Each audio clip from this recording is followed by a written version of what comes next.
And now, your Midday Ark-La-Miss news update. Well, good afternoon, and thanks for tuning in to NBC News Daily. I'm Jade Maloney with your Midday Ark-La-Miss update. Over in Arkansas, store shelves at some smoke shops and tobacco stores are already empty after Arkansas's ban on Delta 8 and 9 products was put back in place. The ban comes after a federal court ruling lifting an injunction from a lower court that temporarily froze the state's law. Catherine Thornberry spoke with a smoke shop manager to get their reaction.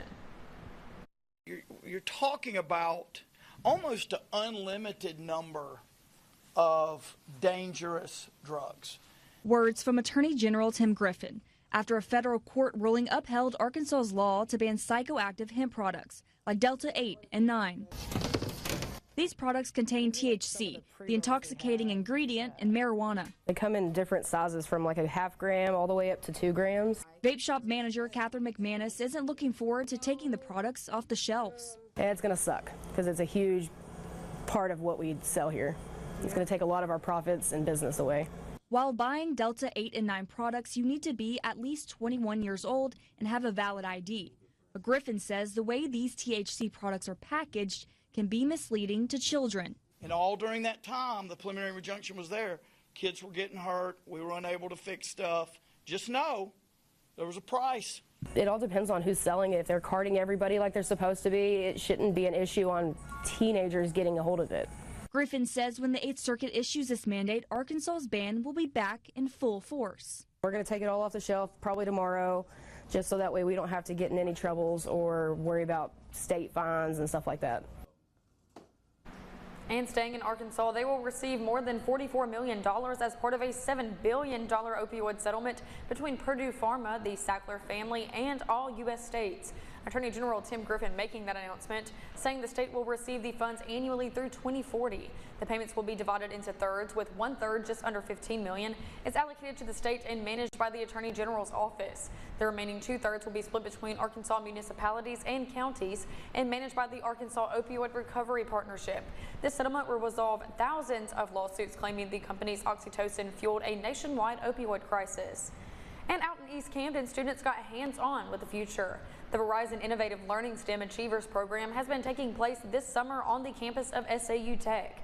Students in attendance have been able to work with technology like a 3D printer and robotics to help with their projects. And as the program is coming to a close, the students participated in an engaging activity where their groups took all they may have learned and made it into one project they presented to a panel. And now, exclusive Storm Tracker Doppler weather with meteorologist Chase Ward.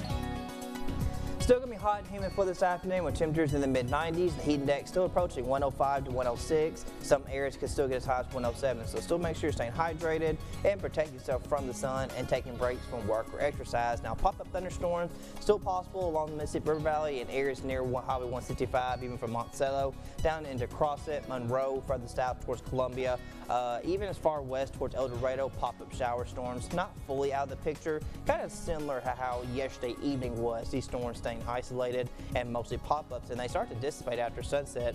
Now we'll have a chance for an outflow system to potentially pop up some thunderstorms that will come out of the east across parts of Mississippi and then again into our viewing area to northeast Louisiana into the early morning hours of Friday. As we head into Friday afternoon, the system lingers to the east and we can still see more pop-up activity as we head into the afternoon, as the daytime heating hours of each afternoon really is what's helping to fuel these storms, and then they kind of start to dissipate once we hit sunset and go into the overnight hours. So still kind of unsettled, isolated pop-ups still going to be possible for the next couple of days, even as we head into this weekend. So tonight, falling to a low near 74.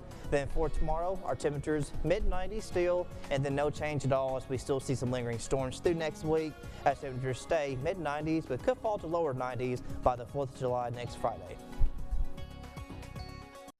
Well, today, like any other day, may be the perfect opportunity to go grab a sweet cold treat, maybe a snow cone, some ice cream, and once again, it does not look like it is cooling off anytime soon. So remember to stay hydrated, enjoy the summer, of course, but definitely stay safe and practice heat safety.